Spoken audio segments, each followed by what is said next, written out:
On va parler entrepreneuriat social, agir sur des causes sociétales et environnementales. C'est ce que fait, entre autres, Make Sense, en relevant les défis de ces entrepreneurs qui veulent s'engager. Je suis avec un des deux fondateurs de Make Sense, Christian Vanizet. Bonjour. Bonjour.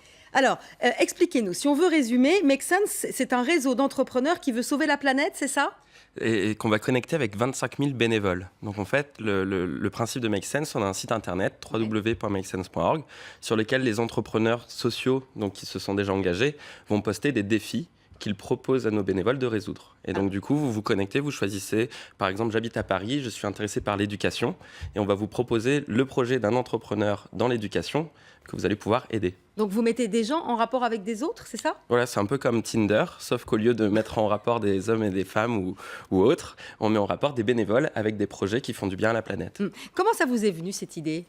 C'est venu avec un tour d'Asie qu'on a fait avec un ami Romain pour rencontrer les entrepreneurs sociaux qui utilisaient les technologies mobiles pour permettre par exemple l'accès à la microfinance ou encore aux diagnostics médicaux à distance. On a fait des reportages sur ces 80 entrepreneurs en Chine, Inde, Bangladesh, Cambodge, enfin, on a fait le tour de l'Asie. Ouais. Et ensuite, on a posté ces vidéos en ligne et là, des bénévoles nous ont dit « c'est génial, j'ai envie de m'engager avec ces projets ». Et c'est comme ça qu'on a lancé la plateforme. Alors, comment ça marche ? Est-ce que ce sont des entrepreneurs qui viennent vous voir avec une idée aussi ? Parce qu'il y a ça. Là, effectivement, vous mettez des gens les uns avec les autres, mais imaginons un entrepreneur veut un projet, il vient vous voir parce que, bon voilà, son projet, il a du mal à le mettre sur pied. Est-ce que là aussi, vous aidez ?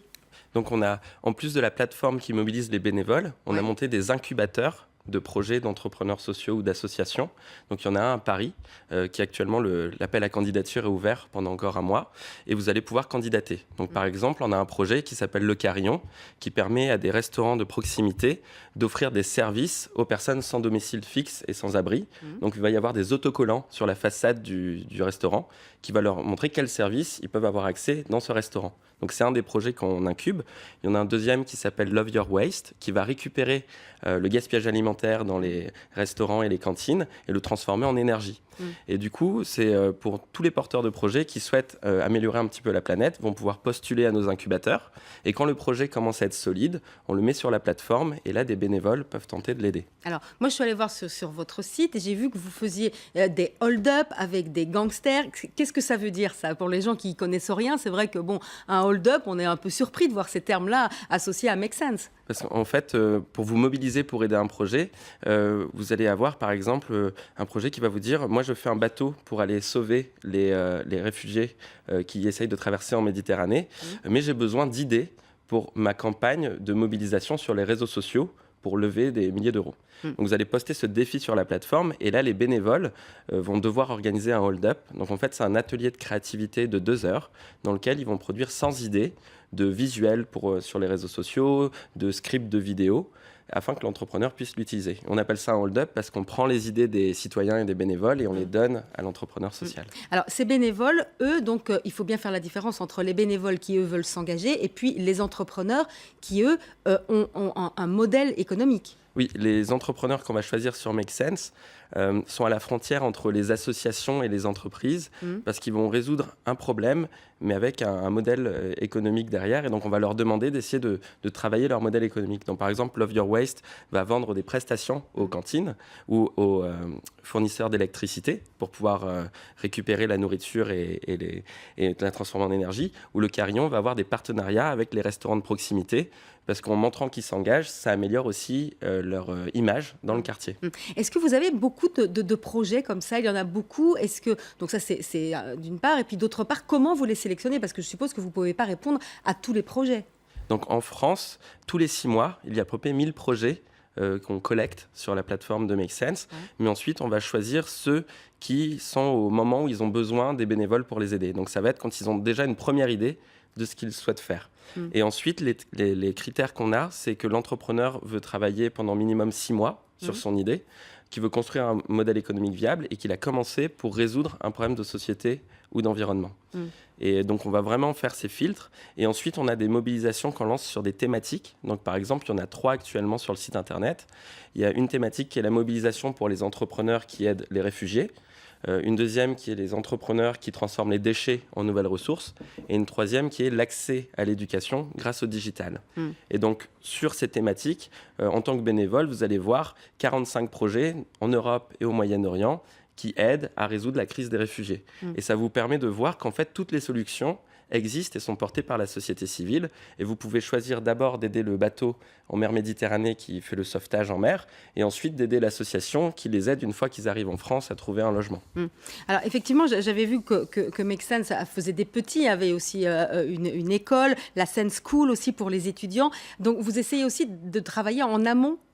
En fait, c'est comment on fait pour que dans le cadre de ces études à l'université, on puisse être bénévole et aider des entrepreneurs et des associations. Ouais. Et donc, on a monté le campus de Make Sense. Et aussi devenir entrepreneur social. Et aussi de devenir entrepreneur social. Et donc, par exemple, cette semaine, on a ouvert à Dakar un campus avec l'Institut africain de management où il y a 900 étudiants chaque année qui vont choisir une thématique sociale ou environnementale qui les intéresse. Ils vont suivre un cours de 3 ans, mais en même temps, ils vont pouvoir, s'ils le souhaitent, monter leur propre entreprise, postuler à l'incubateur à l'intérieur de l'université. Et donc, le but du jeu, c'est de former une nouvelle génération d'entrepreneurs et de citoyens engagés. Quand vous avez des projets comme ça qui se font à l'étranger, que ça soit vous parliez du Sénégal, mais il y a aussi, vous en parliez, l'Inde, vous allez aussi dans l'accompagnement de ces entrepreneurs qui parfois sont en face à des difficultés qui sont quand même administratives, avec les lois du pays. Là aussi, vous intervenez ? Donc là, notre communauté de bénévoles est dans 45 pays, 100 villes dans le monde. Mais ensuite, on a des bureaux régionaux où on a des incubateurs. Donc on en a un à Paris qui est à Bastille, mais on a le même dans la ville de Mexico City. On vient d'ouvrir à Dakar et à Bruxelles. Et donc, dans ces lieux où on a des incubateurs, on peut vraiment accompagner les entrepreneurs de l'idée jusqu'au premier prototype, jusqu'à leur première levée de fonds. Mais ça va dépendre des endroits où on se développe. Et donc, d'ici la fin de l'année, on espère avoir 5 nouveaux bureaux et incubateurs au Pérou, en Chine ou en Inde. Alors, c'est quand même nouveau, cette nouvelle façon d'entreprendre avec cette volonté de créer non seulement, plus seulement du profit, mais de la valeur, du sens. Vous faites partie de cette génération d'entrepreneurs qui veulent s'engager et donner du sens à leur action ? Il y a une étude très intéressante qui, dans le cadre de le concours de l'entrepreneur social, avec l'invité qu'on a vu précédemment sur le plateau, qui a été lancé. Il y a un étudiant sur 2 en grande école qui souhaite faire un travail qui a du sens pour lui et qui souhaite du coup s'engager dans l'économie sociale et solidaire. Et je pense qu'il y a un vrai changement qui est en train de se produire parce qu'on se demande comment je peux faire pour avoir j'ai très peu de temps au final sur Terre. Comment je peux faire pour essayer d'avoir la vie la plus épanouie et la plus intéressante possible ? Et ça va au-delà de simplement avoir un bon travail, une maison, une famille. Je pense que les gens recherchent quelque chose qui va encore un peu plus loin et qui a un peu de sens. Ces entrepreneurs, c'est la nouvelle génération. C'est un profil assez jeune ? C'est un profil assez jeune qu'on a dans les incubateurs, mais ensuite, souvent, on essaye de mettre en contact l'entrepreneur avec une personne qui a plus d'expérience. Ensuite, je pense, qui a vraiment changé avec notre génération, c'est qu'on a le sentiment qu'avec les nouvelles technologies, on peut aller plus vite et résoudre des problèmes sociaux et environnementaux à plus grande ampleur. Par exemple, il y a une start-up qui marche super bien qui s'appelle La Ruche qui dit oui. Peut-être vous connaissez. Ça aurait été impossible il y a 5 ans d'avoir 8000 endroits en France où on peut aller chercher de la nourriture de la part des fermiers à 200 km de chez soi en commandant depuis son smartphone. Et du coup, des idées qui semblent très grandes, très compliquées, avec la technologie, on se dit c'est faisable en 3 ou 4 ans. Quand vous présentez vos projets justement à des entrepreneurs ou des institutions qui sont déjà établies, qui ne sont pas parties, elles, sur ce modèle social, parce que c'est vrai que on a vu cette émergence il y a depuis quelques années, quel accueil vous avez ?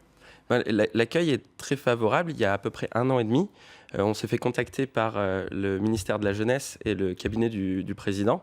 Il a lancé une initiative qui s'appelle La France s'engage. C'est un fonds de 50 millions d'euros spécialement pour les entrepreneurs un peu qui innovent pour résoudre des problèmes sociaux et environnementaux. Et Make Sense, en fait, opère l'appel à projet. Donc, on fait remonter tous les entrepreneurs de France pour qu'ils puissent postuler à ce fonds. Et c'est quelque chose qu'on n'avait pas imaginé en démarrant le projet, qu'un groupe de bénévoles comme ça un peu partout sur la planète un jour devrait travailler avec l'État. Et en ce moment, on travaille beaucoup avec des grandes entreprises qui souhaitent s'engager. Donc par exemple, vous allez avoir la Banque Postale qui souhaite trouver des solutions pour aider les jeunes à démarrer dans la vie active. Donc ils vont soutenir ces startups dans ce domaine au sein de l'incubateur.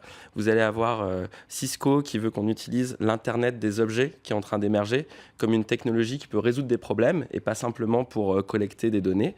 Et du coup, il y a un intérêt à la fois du secteur secteur public et aussi du secteur privé. Et en ce moment, il est en train de rencontrer les jeunes entrepreneurs qui ont envie d'utiliser les technologies. Donc c'est une bonne période. Merci beaucoup, Christian Vanizet, d'être venu nous voir.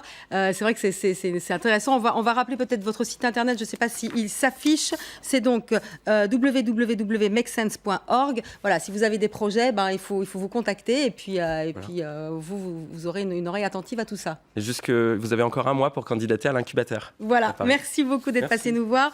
Tout de suite, c'est le 16-18 avec Damien Givlet.